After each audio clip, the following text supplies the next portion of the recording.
যে আমাদের দেশকে বদলাতে হলে আমাদের সমাজ, আমাদের চিন্তা ভাবনাকে আগে একটু বদলানো উচিত।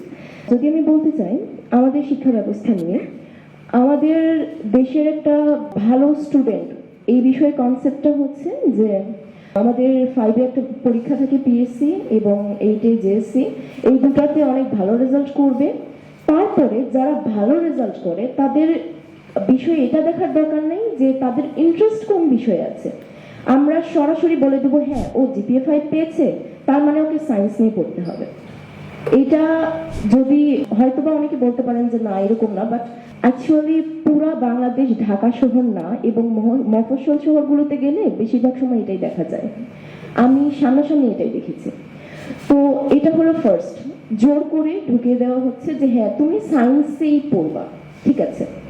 তারপরে এসএসসি ইন্টারে যে হ্যাঁ ঠিক আছে, হয় তুমি বুয়েটে পড়বা ইঞ্জিনিয়ারিং, নয়তো তুমি পড়বা মেডিকেলে, ডাক্তার হবা। এরকম কিছুই হয় না যে তুমি বড় হয়ে উদ্যোক্তা হও বা তুমি কোনো সিইও হও বা এনিথিং এলস। শুধু বলা হয় আমি চাই আমার মেয়ে হবে ডক্টর নয়তো ইঞ্জিনিয়ার। আবার অনেক সময় আমি দেখেছি যে আমারই অনেক ফ্রেন্ডসরা আছেন যারা অসম্ভব ভালো খেলাধুলায়, ক্রিকেট খেলতে পারে, ফুটবল খেলতে পারে, অনেকে গান গাইতে পারে, কিন্তু যখন বলা হয়, আমাদের মফস্বল শহরের কথা বলছি, আমি ঢাকা শহরের কথা বলছি না, যখন বলা হয় যে আচ্ছা আমি একটু গান পছন্দ করি তো আমাকে একটা গিটার কিনে দাও, সবার আগে বলে যে তোর পড়া হয়েছে, তুই এক্সামে কত পাইছিস।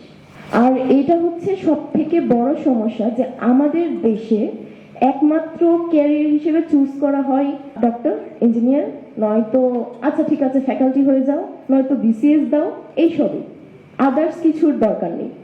আবার আমরা যেটা দেখেছি সেটা হচ্ছে যে ঢাকা, আমি আবারও বলছি আমি ঢাকা শহরের কথা বলছি না, আমি মফস্বল শহরের কথা বলছি। তো ওখানে আমরা যেটা দেখেছি যে এক্সট্রা কারিকুলাম অ্যাক্টিভিটিস সেই সব আসলে কিছু নামের বই দেওয়া হয়েছে, যেটাকে আমি নামের বই বলছি, আমি এটার জন্য দুঃখিত। দেওয়া হয়েছে শারীরিক শিক্ষা, যেটাতে আমার মনে আছে আমি এসএসসিতে শারীরিক শিক্ষাতে 100-তে 100ই পেয়েছিলাম কোন রকম পরীক্ষা না দিয়ে। ক্যারিয়ার শিক্ষা আমি এটাতেও 100-তে 100ই পেয়েছিলাম কোন রকম পরীক্ষা না দিয়ে। আমাদের এই বইগুলো দেওয়া হয়, অনেক চিকন চিকন বই, আমাদের সময় দেওয়া হতো আর কি, এখনকার কথা জানি না। তো তখন যখন দেওয়া হতো আমাদের এই বিষয়ে হ্যাঁ বলা হতো ফুল মার্কস। আমরা বইটা কোনোদিন খুলেও দেখিনি যে আসলে কি আছে এর ভেতরে।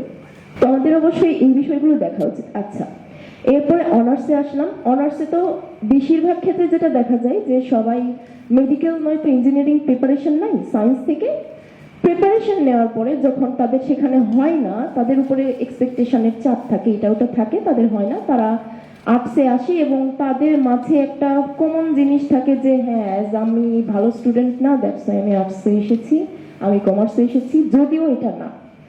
আচ্ছা, তারপরে আসার পরে এবার আসি বিশ্ববিদ্যালয় প্রসঙ্গে। অনার্স লাইফ, অনার্স লাইফে আমরা যদি আমাদের ঢাবির কথা বলি তাহলে যেটা সবচেয়ে বড় বিষয় সেটা হচ্ছে আমাদের হল আছে, আমরা হলে থাকি, কিন্তু আমাদের একজনের একটা বেড নাই, একজনের একটা টেবিল নাই।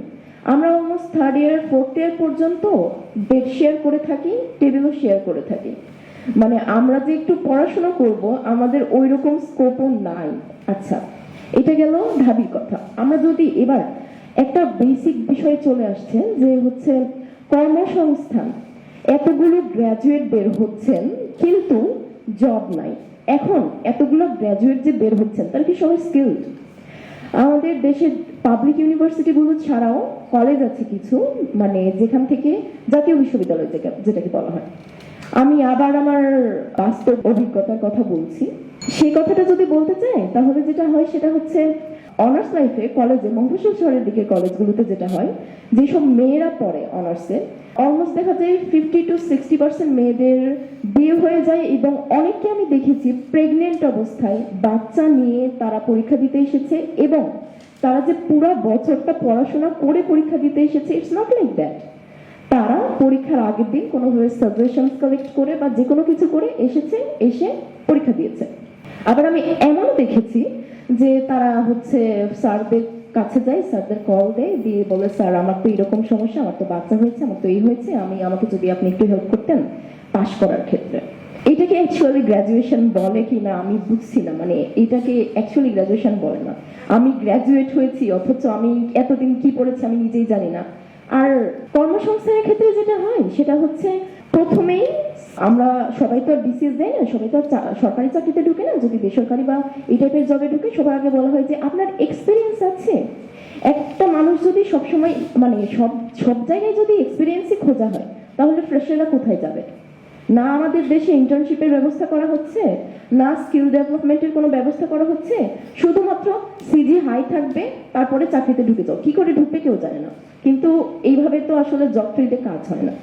তো ওভারঅলি যদি বলি তাহলে যেটা সত্যি কথা, আমাদের গোড়া থেকে সবকিছু ঠিক করা উচিত, নট যে আমরা অনার্স লাইফ থেকে সবকিছু ঠিক করলাম আর ঠিক হয়ে যাচ্ছে।